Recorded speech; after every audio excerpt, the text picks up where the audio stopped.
I think of the way you smell, I said truthfully. I reached over and lifted a few strands of her hair to my nose. The scent of her shampoo reminded me of the scent of her skin. I swallowed and let her hair fall back down to her shoulder. Grace's eyes followed my hand to the top of her shoulder to my lap. Then I saw her swallow too. The obvious question, when would I change back again, hung between us, but neither of us put words to it. I wasn't ready to tell her yet. My chest ached at the thought of leaving this all behind. So, she said again, and put her hand on the steering wheel. Do you know how to drive? I pulled my wallet from my jean pocket and propped it. The state of Minnesota seems to think so. She extracted my driver's license, held it up against the steering wheel, and let out, Samuel K. Roth, she added, with some real surprise. This is an actual license.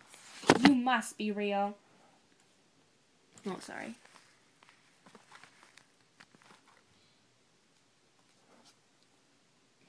I laughed. You still doubt it?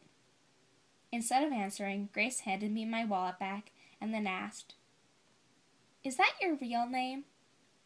Aren't you supposedly dead, like Jack? I wasn't sure I wanted to talk about this, but I answered anyway. It wasn't the same. I wasn't bitten as badly, and some stranger saved me from being dragged off. Nobody pronounced me dead like they did with Jack. So, yes, that's my real name.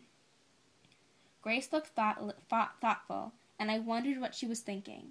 Then, abruptly, she looked at me, expression dark. So, your parents know where you are, right? That's why they... She stopped and sort of half closed her eyes. I could see her swallowing again. It makes you feel sick for weeks afterwards, I said, rescuing her from finishing her sentence. The wolf toxin, I guess. While it's changing you, I couldn't stop shifting back and forth, no matter how warm or cold I was.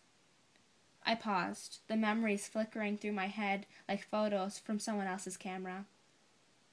They thought I was possessed. That I got warm, then it got warm and I improved, became stable, and they thought I was cured. Saved, I suppose, until winter. For a while they tried to get a church to do something about me. Finally they decided to do something themselves. They're both serving life sentences now. They didn't realize we were harder to kill than most people. Grace's face was nearing a pale shade of green, and then the knuckles on her hands clutching the steering wheel had turned white. Let's talk about something else. I'm sorry, I said, and I really was. Let's talk about cars. Is this one your betrothed? Assuming it runs okay? I don't know anything about cars, but at least I can pretend. Runs okay. Sounds like something someone would say if they knew what they were talking about, right? She seized the subject, petting the steering wheel. I do like it. It's very ugly, I said generously. But look at it as though it would laugh at snow, and if you hit a deer, it would just hiccup and keep going. Grace added, Plus, it's got a pretty appeal from the front seat. I can just... Grace leaned across the bench seat toward me, lightly resting one of her hands on my leg.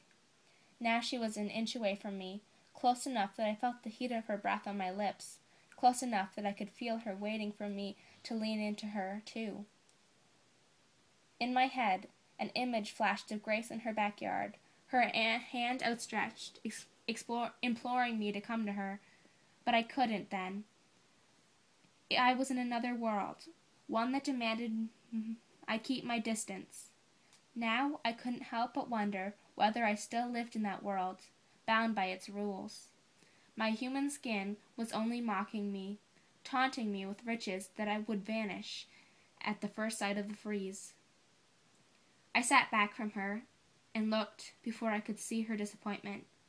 The silence was thick around us. Tell me after you were bitten, I said, just to say something. Did you get sick? Grace leaned back in her seat and sighed. I wonder how many times I've disappointed her before. I don't know. It seems like such a long time ago. I guess.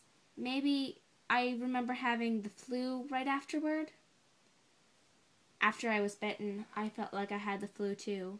Exhaustion, hot and cold shakes, nausea, burning on the back of my throat, bones aching to changed form. Grace shrugged. That was the year I got locked in the car, too. It was a month or two after the attack. It was spring, but it was really hot. My dad took me along with him to run some errands because I guess I was too young to be left behind. She glanced at me as if I was listening. I was. Anyway, I had the flu. I guess it was just stupid with sleep. So, on the way home, I fell asleep in the back seat, and the next thing I remember was waking up in the hospital. I guess Dad had gotten home and gotten groceries out and forgotten about me. Just left me locked in the car, I guess.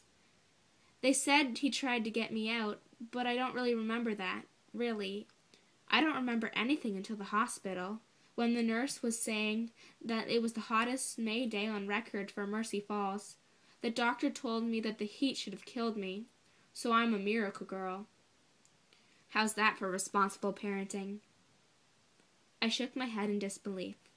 There was a brief silence that gave me enough time to notice the concentration in her expression and remind me that I sincerely regretted not kissing her a moment ago. I thought about saying, "Show me when you meant what you meant earlier, when you said you liked this front seat." But I couldn't imagine my mouth forming those words. So instead, I just took her hand and ran my fingers along her palms and between her fingers, tracing the lines in her hand and letting my skin memorize her fingertips. Grace made a small sound of appreciation and closed her eyes as my fingers whispered circles on her skin. Somehow, this is almost better than kissing. Most of us jerked when someone tapped on the glass on my side of the car. The tow truck driver and the car lot owner stood there, peering in at us. His voice came through, muffled by the glass. "You find what you're looking for?" Grace reached across and rolled down the window. She was talking to him, but looking at me, gaze intense, when she said, "Absolutely."